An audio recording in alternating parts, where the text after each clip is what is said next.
Assam enter করতে চলেছি। আর এই সিচুয়েশনে একটা গান আমার খুব মনে পড়ছে, মনে করি আসাম যাব আসামেতে নকরি লিব। আমরা একটা বাইক গ্যারেজে, আর এখন ইঞ্জিন অয়েলটা চেঞ্জ করবো আমরা। গাড়ির আওয়াজও চেঞ্জ হয়ে গিয়েছে আর গাড়ির টানও বেড়ে গেছে। আমাদের মুড়ি চানাচুর মাখানো কিন্তু কমপ্লিট, এরকম মাখানো হয়েছে। আর পাশেই ড্রাইভার দাদারা সব মানে খাবার দাবার রান্না করছিল। পুরো কিন্তু অ্যাকচুয়ালি মেঘ না, ওর পিছনেই কিন্তু পাহাড় রয়েছে, পাহাড়ের গায়ে গায়ে এরকম পুরো মেঘ জমে আছে। মনে হচ্ছে কোনো অ্যাক্সিডেন্ট হয়েছে।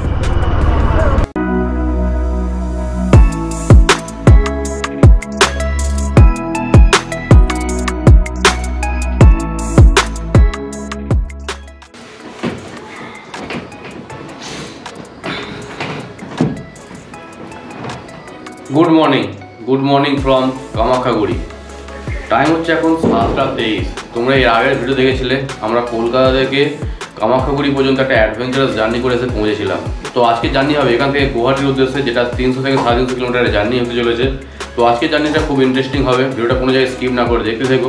ভিডিওটা যদি ভালো লাগে লাইক করো, কমেন্ট করো, চ্যানেলটাকে সাবস্ক্রাইব করে দিও এবং বন্ধু বান্ধব ফ্যামিলি মেম্বারদের সাথে বেশি বেশি করে শেয়ার করো।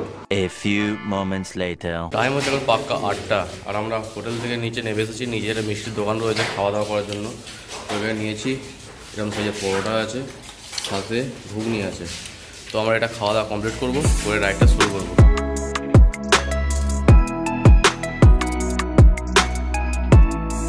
টাইম হচ্ছে 8:16, আর আমরা ঠিক ছিলাম এই হোটেলটাতে।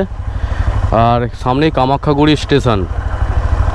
চলো, তো আমরা বেরোচ্ছি এখান থেকে 400 কিলোমিটার ডিস্টেন্স দেখাচ্ছে। এই হচ্ছে কামাখ্যাগুড়ি স্টেশন, আর আমরা তার রাইট সাইড দিয়ে বেরিয়ে যাব। আমরা অ্যাকচুয়ালি যাচ্ছিলাম বাম দিক দিয়ে, তো ন্যাশনাল হাইওয়েকে ক্রস করে আমরা এদিকে ঢুকেছিলাম হোটেলটার জন্য। তো হোটেলটা নিঃসন্দেহে সত্যি খুবই ভালো হোটেল ছিল।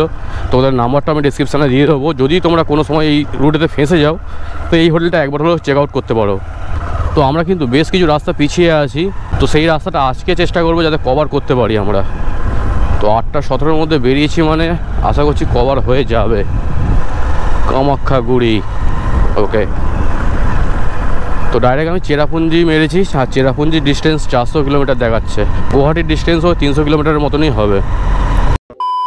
তো হোটেল থেকে 2 মিনিটের মধ্যে কিন্তু এই রেলগেটটা পড়েছে আবারও। মানে কালকের রেলগেট দেখেছিলাম তখনও বন্ধ ছিল, আজকে যাওয়ার সময়ও বন্ধ। মানে এই রুটে কিন্তু ট্রেন বেশ ঘন ঘনই চলে আর কি। তো ফাইনালি রেলগেট খুলে গিয়েছে। রেলগেট খোলা মাত্র জামটা বুঝতে পারছো, যত জাম এই মুহূর্তে হবে। আমাদের সামনেই মেন হাইওয়ে আছে, NH-27।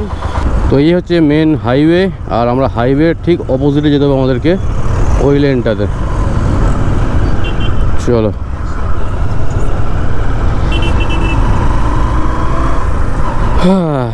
তো বেশিক্ষণের ডিস্টেন্স না, মানে 2 থেকে 3 মিনিটের মধ্যে কিন্তু আমরা হাইওয়ে ধরে নিয়েছি। আজকে আমার সবথেকে বড় কাজ হচ্ছে ইঞ্জিন অয়েলটা আমাকে চেঞ্জ করতেই হবে। কালকে রাত্রে আমি চেঞ্জ করার একদম টাইমই পাইনি, যদিও হোটেলে তাড়াতাড়ি ঢুকে গিয়েছিলাম। ভাবলাম যে ইঞ্জিন অয়েলটা চেঞ্জ করে নেবো, কিন্তু কোনো আশেপাশে মেকানিক শপ পেলাম না। পেট্রোল যা আছে আশা করছি গুয়াহাটি পর্যন্ত চলেই যাবে, কারণ যখন আমি তেল ভরিয়েছিলাম কালকে, তখন গুয়াহাটির ডিস্টেন্স ছিল প্রায় 450-500 কিলোমিটার মতন। আর আমার ছোটো ভাই কিন্তু 500 কিলোমিটার আরামসে ফুল ট্যাঙ্ক করলে চলেই যায়।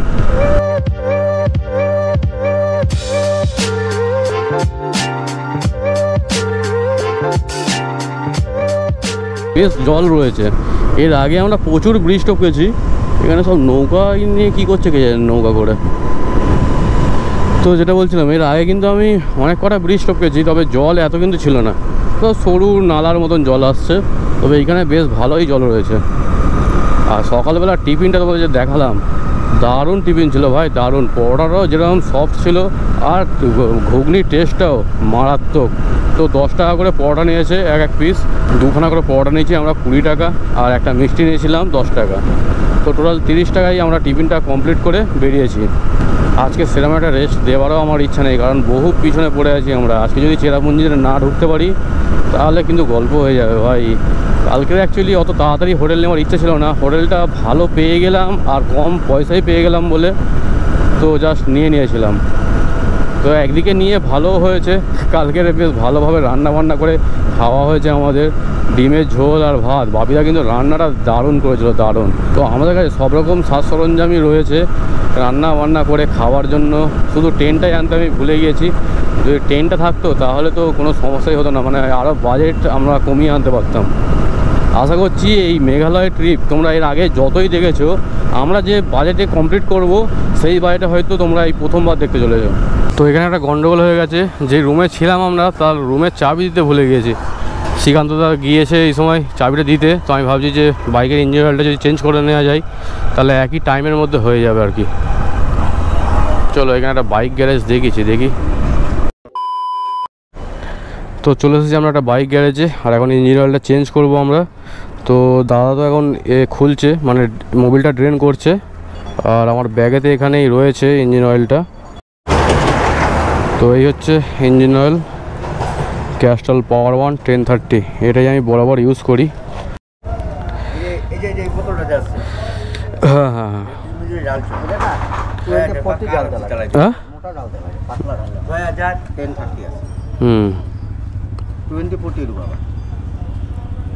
না, BS6 তো বলে 1030 দিতে। 1030 ঢুকানো যায়, এটা তো পুরানো হয়ে গেছে, নতুন অবস্থা হলো 1030। মানে যখনই মোটামুটি বছর পার হয়ে যাবে তখনই 40 ঢুকে যাবে। আচ্ছা, তখন মানে ইঞ্জিনটা তো মনে করো ক্ষয় হইতেছে না, ইঞ্জিন ক্ষয় হইতেছে, তখন মোটা মোবিলটা থাকলে পরে ইঞ্জিন আওয়াজটা চেঞ্জ হবে। আচ্ছা আচ্ছা।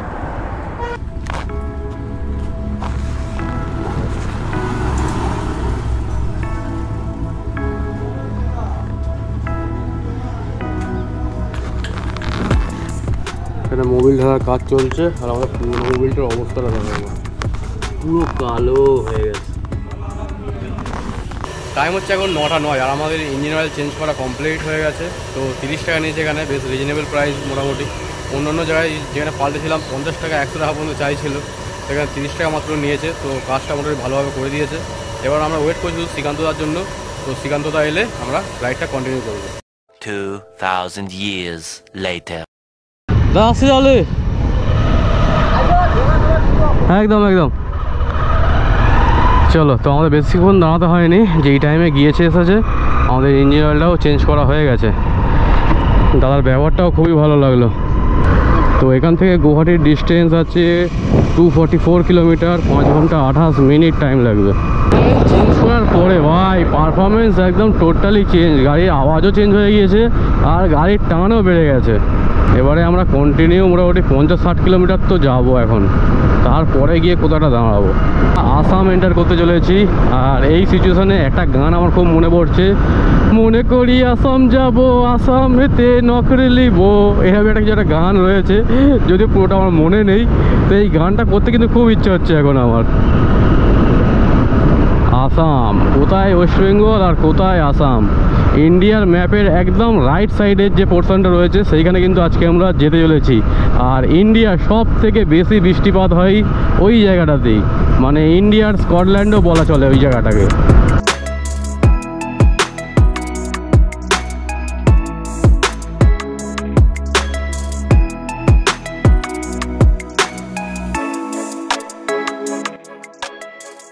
মোষের গাড়ি, গরুর গাড়ি দেখেছিলাম, এবার মোষের গাড়ি চলছে এখানে। টাইম হয়ে গেছে 9:22, আর এখান থেকে গুয়াহাটির ডিস্টেন্স বাকি আছে 233 কিলোমিটার। আর আমাদের রাইট সাইড থেকেই ফুলবাড়ির রাস্তাটা ভাগ হয়ে গিয়েছে, 260 কিলোমিটার দেখলাম। তো ফুলবাড়ি ওইদিকে চলে যাচ্ছে, আমরা সোজা চলেছি গুয়াহাটির দিকে।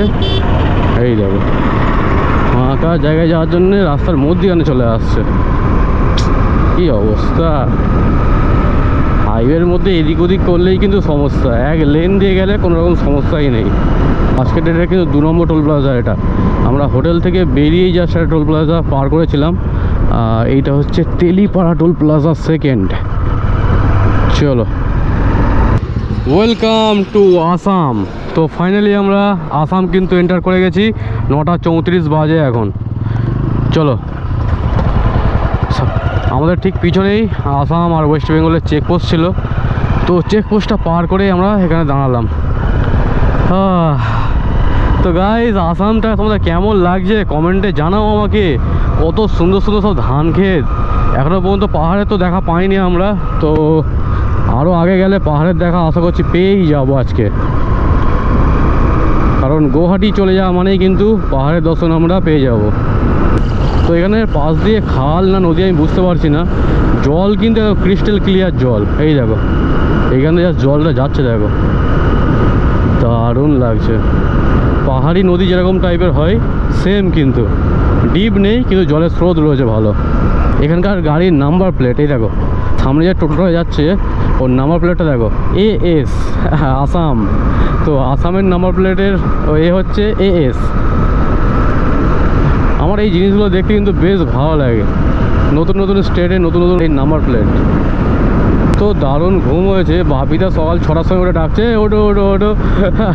আমি বলছি এখনও তো অন্ধকার রয়েছে, এক্ষুনি উঠে যাবে নাকি। মানে কাঁচটা আসলে কালো, তো যার জন্য বাইরে আলোটা বোঝা যাচ্ছিলো না। আমি মনে হচ্ছে অন্ধকার হয়ে আছে, সেই জন্য ডাকছে হয়তো অন্ধকারে। তো যাই হোক, মোটামুটি হোটেলটা বেশ ভালো ছিল। তোমরা যারা এর আগের ভিডিওতে দেখেছো তারা তো দেখেইছো হোটেলটাকে। আর হোটেলের মধ্যে রান্না বান্না করে খেয়ে কিন্তু বেশ একটা আলাদাই অ্যাডভেঞ্চার হয়েছে আর কি।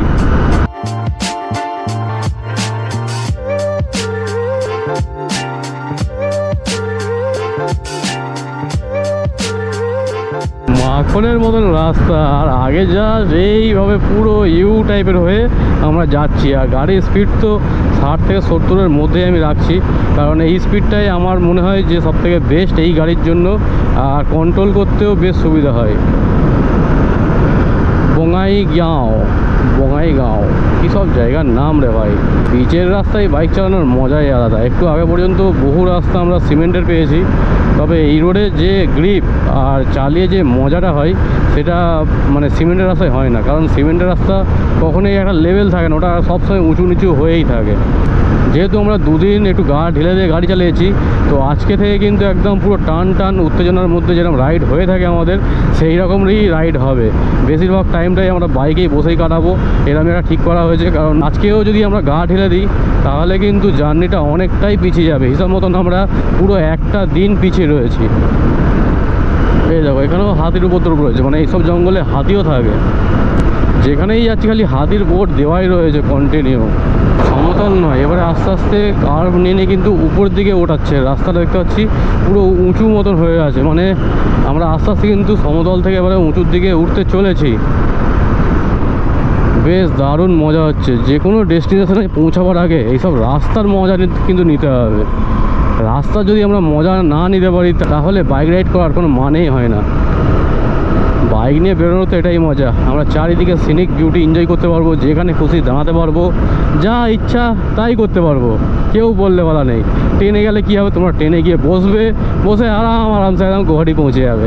আমরা যে অ্যাডভেঞ্চার করে এত দূর এলাম, মানছি কষ্ট হয়েছে, বহু কষ্ট হয়েছে, কিন্তু এর মধ্যে ওই কষ্টের মধ্যেও কিন্তু একটা আলাদাই আনন্দ আছে। যারা বাইক রাইড করে তারা এই আনন্দটা পায় বলেই কিন্তু বাইক নিয়ে বেরোয়। নাহলে আমরা যারা খরচা করছি আমরা আরামসে ঘুরে বেরিয়ে চলে আসতে পারতাম ট্রেনে বাসে করে।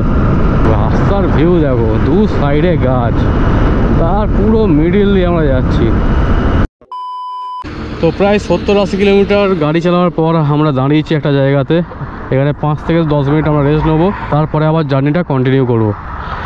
এই দেখো পাশ দিয়ে আমাদের একটা খাল মতন চলেছে, জলের টানটা বুঝতে পারছো, পুরো পরিষ্কার জল। A few moments later. তো ব্রেক নিয়ে আমরা আবারও বেরিয়ে পড়েছি। এখনও 197 কিলোমিটার বাকি আছে গুয়াহাটি যেতে। টাইম লাগবে দেখাচ্ছে 4 ঘন্টা 32 মিনিট। রোড কন্ডিশন মোটামুটি ভালো, তবে মধ্যখানে এরকম গাড্ডাগুড্ডি রয়েছে, তো এইটুকু একটু দেখে চালাতে হচ্ছে।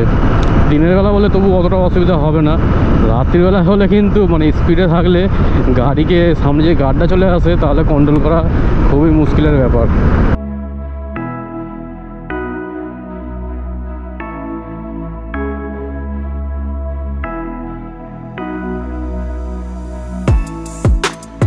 শুধু একটা টিনের সেট আর কিচ্ছু নেই। পুরো ইউনিক, শুধু মধ্যখানে টিনের সেট করে টোল নিচ্ছে, ভাবা যায়। টাইম হয়ে গেছে 10:20 আর আমরা এখনো পর্যন্ত 190 কিলোমিটার দূরে আছি গুয়াহাটি থেকে। এটা কিন্তু পুরো টান উত্তেজনার মধ্যে রাইড যাকে বলে, সেম জিনিসটা হচ্ছে। একটা ভালো স্পিডও মেনটেন করতে পারছি আমরা, আর খুব কম রেস্ট নেওয়ারও চেষ্টা করছি। এর মধ্যখানে আমরা মাত্র 2টো রেস্ট নিয়েছি, আর 2টো রেস্ট হচ্ছে একটা আমার ইঞ্জিন অয়েল চেঞ্জ করার জন্য, আর সেকেন্ড হচ্ছে 5 মিনিটের জন্য যা জল খেয়ে আবারও বেরিয়ে পড়েছি। তো এইরকমভাবে যদি আমরা প্রথম থেকে টানতে পারতাম না, তাহলে বেস্ট হতো। এতক্ষণ আমরা গুয়াহাটিতে পৌঁছে যেতাম, আর হয়তো আজকের ডেটে আমরা সাইট সিন ঘুরতেও বেরিয়ে পড়তে পারতাম। अकेला अकेला चल रहा हो तो आप लोगों के साथ चल रहा हाँ हाँ, आपका घर किधर है? है उधर ही है श्रीरामपुर बॉर्डर में। सेबोर। अभी जाना कहाँ है? गुवाहाटी। अरे हम लोग को भी गुवाहाटी होकर चेरापूंजी की तरफ जाना है। हाँ हाँ गुवाहाटी की तरफ काम है, फिर चलेंगे। हाँ, ये बुढ़ा हो गया ना, इसके लिए रुकना पड़ता है।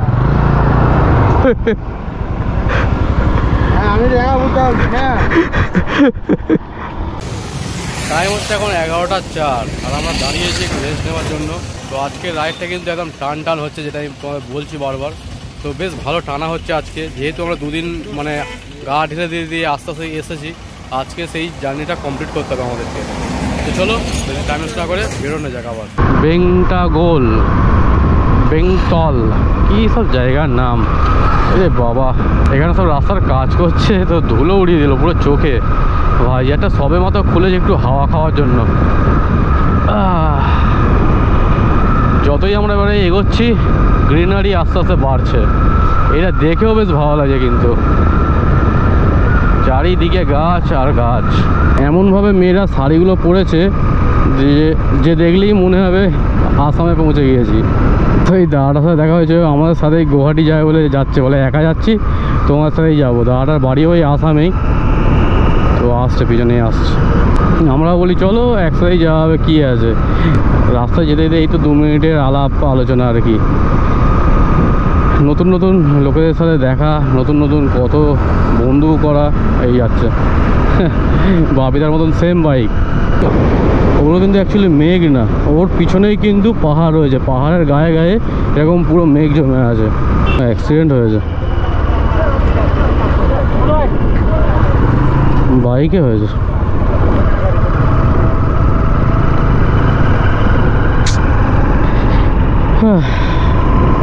রাস্তার মধ্যে জুতো সব পড়ে আছে। শ্রীকান্ত তোকে এখন খুঁজে পাচ্ছি না। শ্রীকান্ত তো 2বার ফোনও করছে, কোথায় গিয়ে দাঁড়াবো বুঝতে পারছি। এত রোদ উঠেছে এখানে যে দাঁড়ানোর একটু জায়গা নেই। আবার লেট হবে শ্রীকান্তর জন্য, যদি পিছনে থাকে তো দাঁড়াতে হবে আবার। সেখানে 11:47 আর আমরা ঠিক ধালাপাড়া টোল প্লাজার সামনে দাঁড়িয়ে রয়েছি। এরকম একটা লরি ছিল, লরির ছাওয়াতে এরকম সব বসে আছি, প্লাস্টিক পাতা হয়েছে। তো এখানে 10-15 মিনিট রেস্ট নেবো, আবার তারপর জার্নিটা কন্টিনিউ করবো। শ্রীকান্তদা যেহেতু পিছিয়ে পড়েছিল সেই জন্য আমরা দাঁড়িয়েছিলাম। শ্রীকান্তদাও এসে গেছে, তো 5-10 মিনিট রেস্ট নিই, তারপরে কন্টিনিউ করা যাবে। তো বলেছি আমরা লরির এরকম পাশে, আর বাপি এখন পেঁয়াজ ছাড়াচ্ছে। পেঁয়াজ ছাড়ানো চলছে এখন। ও পেঁয়াজ ধোয়াও হয়ে গেল আবার। আর এখানে মুড়ি চানাচুর সব রাখা হয়েছে। এই চানাচুরটা আমরা কেনা হলো তাই দোকান থেকে, বাঙালিয়ানা চানাচুর। তো শ্রীকান্ত যে চানাচুরটা এনেছিল সেই চানাচুরের গন্ডগোল হয়ে যার জন্য আবার কিনতে হলো কি। তো আমাদের মুড়ি চানাচুর মাখানো কিন্তু কমপ্লিট, এরকম মাখানো হয়েছে। আর পাশেই ড্রাইভার দাদারা সব মানে খাবার দাবার রান্না করছিল। তো লঙ্কা আমার কাছে ছিল না, তো এতগুলো লঙ্কা দিয়েছে আমাদেরকে। তো লঙ্কা মুড়ি খেয়ে, তারপরে পেঁয়াজও আছে, খেয়ে তারপর কন্টিনিউ করবো আমরা।